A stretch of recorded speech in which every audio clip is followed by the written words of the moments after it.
What if I told you you can just start your farm with just 3 pigs? Well, this is quite surprising. So I'm currently in the village, and behind me, this is the very first coop that we ever built. That was 3 years ago, and I hope in the coming month I can be able to share that story. But what caught my eye this morning is back here at the farm. They have started a pig farming with just 3 pigs. It's quite interesting because most of the times when you think about a business, you tend to think you need a lot of capital, you need a lot of resources, you need a lot of structures. But, well, my parents has defied the odds because they are proving that you can start a small business with just limited resources. And that's what I want to share this morning, because surprisingly for me, I've never been that person who've always believed in starting small. I've always been the guy who say, you want to start a business, start big. But here we are at the farm back here at my village. They are starting their own pig farming with just 3 pigs. Would you believe that? Let's get to see them and see if indeed can this be profitable in the long run, or can they make a difference? And hey, those are some of the chicks that remained behind. Maybe I'll get to go inside and see how it goes. So obviously this is the coop which was constructed the other day, as I shared. And we have a little goat right there. This is actually the mother of the other one, which is right there. But you can see on the ground, it's actually, we are doing cleaning.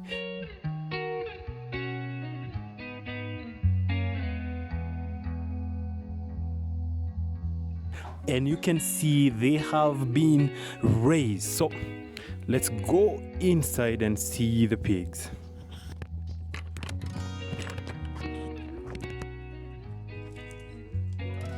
Now, behold, ladies and gentlemen,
yes, now you can be able to see. So these are the drinkers which actually made literary DYE. This morning we have one drinker right there. We also have another drinker right there.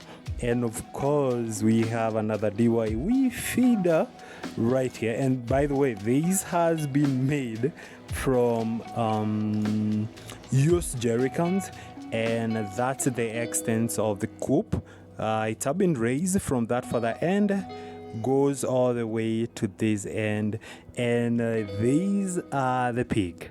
So these guys, they came in 3 days ago, and you can look at them. Wow.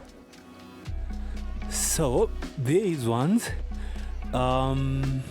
I think we were told they were long white or something, but I'm going to confirm what's the name of the breed, and apparently they usually like feeding from the ground.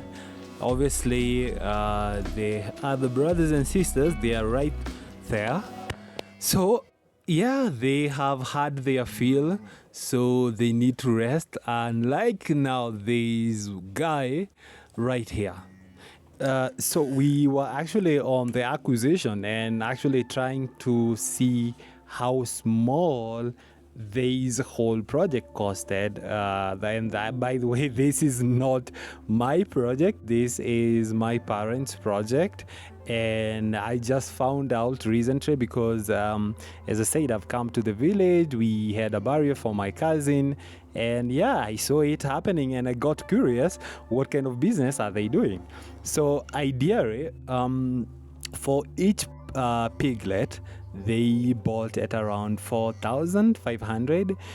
This makes for the 3 piglets at around 13,500. And with the construction, it costed less than Kenya shillings 5,000, and this is because they used locally available materials, and these are the wood, as you can even be able to see on the background, as well as the iron sheet. They were all more of a second hand. I literally, the only new thing they bought were the iron, and of course paying for the fundi, and that costed less than 5,000. So now, and of course, the starting feeds, this is the well formulated plus the pollen, which ideally costed them 2,000. So, in a long run, to start this, they kickstarted the project with around 21,000. Now, that is around $155, and they have a business.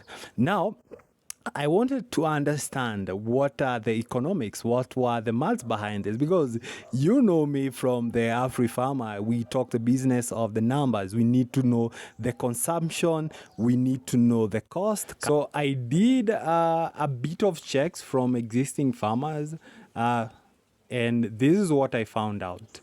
To rear one from this stage, you need to rear them for 4 months. So basically, you acquire your piglets when they are 2 months old, and then you're going to rear them for the next 4 months. And at this stage, they are going to gain the weight. And ideally, something interesting I got to learn about the pig farming is they tend to gain weight every day. So ideally, by the 6th month, since these piglets, they are 2 months old, they should be weighing between 80 kilos to 100 kilos. And this is if they will be able to follow the right nutrition. And of course, if again they are going to make sure they follow the good procedures. This is when it comes to the management aspect. This is in forms of the cleaning. If they are also going to adhere to the vet recommendation, especially with the deworming, or even just general check. And of course the breed is perfect, because you remember that farm we visited where my father got the piglets. They have a perfect breed. And something interesting, yesterday when I was in Thika town, so I met a farmer, and her name is Christine, all the way from Embu. So they have come to the feed manufacturer. They were getting their raw materials as we were getting the raw materials for Afri-Farmer. And by the way, in the coming few weeks, Afri-Farmer feeds for poultry should be up in the market. And I'm actually getting to think, if my parents are doing the pig, I should possibly start looking for the pig market as well and start selling them the feed. So ideally with the Christine, they're actually doing close to 450 pigs, and I think they were collecting almost 2 tons of raw materials. And she recommended that for you to succeed in pig farming, ideally, you need to consider those three aspects. And one is a good breed for your pig, or rather is for your piglets. And the other aspect is on the management, how you take care of these pigs. And the last aspect was on the nutrition aspect. And she said, even if you follow the best nutrition and you have a bad breed, then that will not work. And if you have the best breed and you don't have the perfect nutrition for your pigs, that is not going to work. So these are some of the advice possibly I'll be sharing with my parents. Obviously, they know because this is their project. They kickstarted it. But I'm getting, based on what I heard from Christine and also another farmer, and the farm that I visited, I'm starting to think, should I go into pig farming in 2025? Well, as an entrepreneur, sometimes if you see there's an opportunity, if the numbers are good, well, we cannot rule that out. So I'm not sure, but in 2025, I'm thinking of going into pig farming. I'm not sure, but for now, I'm going to gather as much knowledge as possible. And also the fact that my parents have started their small piggery farm, I think this should be a learning curve for me.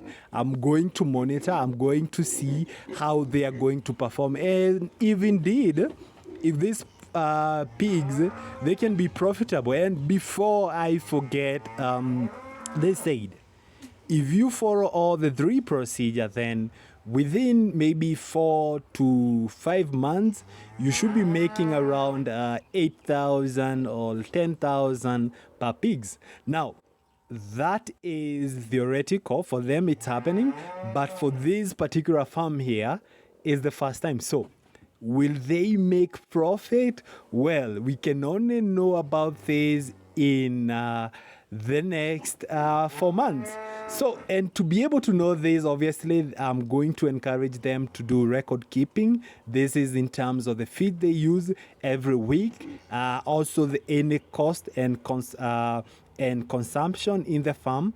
And this is going to help them to track down the cost, which these guys at the background, they are going to consume. And ideally, they will be able to know if indeed they are in business or not. So ideally, we are also able to feed the pigs at the vegetable. Now, this is what you get at the mountain. Ideally, I know in the coastal region, this is like 100 shillings, but hey, it is what it is.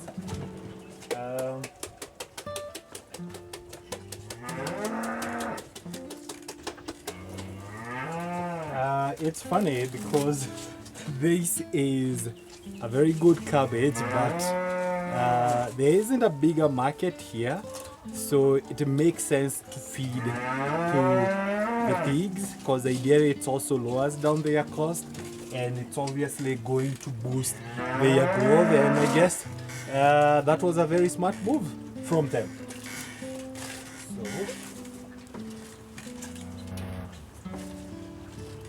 And something interesting, you see, this is a relatively good cabbage.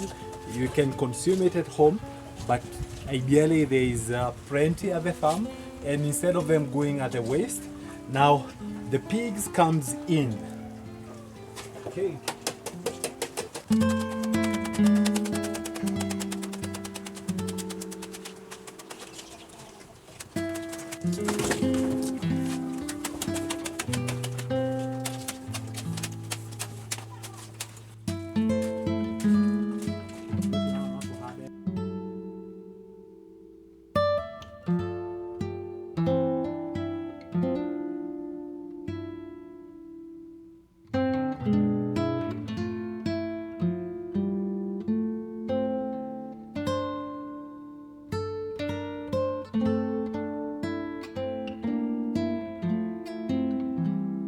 Anyway, this is an interesting aspect, And again, it's also a learning curve. So if you are thinking of starting a business, I hope you've learned that sometimes you don't need all the resources. Sometimes you can start small and build it along the way. Now, this is the end of today's vlog, and if you've not subscribed to Afri Farmer, please do so. But before you forget, there is an amazing vlog for you right here. Click it, watch it, and let me know what you think in comment section below. So until next time, this is Afri Farmer. Bye bye.